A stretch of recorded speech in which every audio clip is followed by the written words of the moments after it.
সহবাস করার পর কত সময় শুয়ে থাকলে বাচ্চা হওয়ার সম্ভাবনা বেড়ে যায়?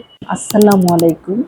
আমি ডাক্তার রেহেনা আক্তার, বাংলাদেশ মেডিকেল ইউনিভার্সিটিতে অবস এন্ড গাইনি বিশেষজ্ঞ হিসেবে কনসালটেন্ট পদে কর্মরত আছি।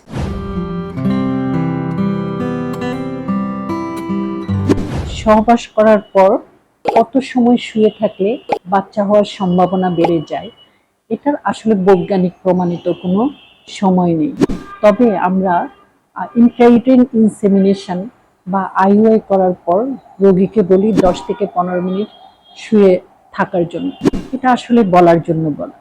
একটা শুক্রাণু যত দ্রুত সময়ে একটা ডিম্বাণুর কাছে পৌঁছে যায়, আর তত তাড়াতাড়ি এটা বাচ্চা হওয়ার সম্ভাবনা বেড়ে যায়। আমাদের আজকের আলোচনা আপনাদের অনেক উপকারে আসবে, আশা করি। সবাই ভালো থাকবে।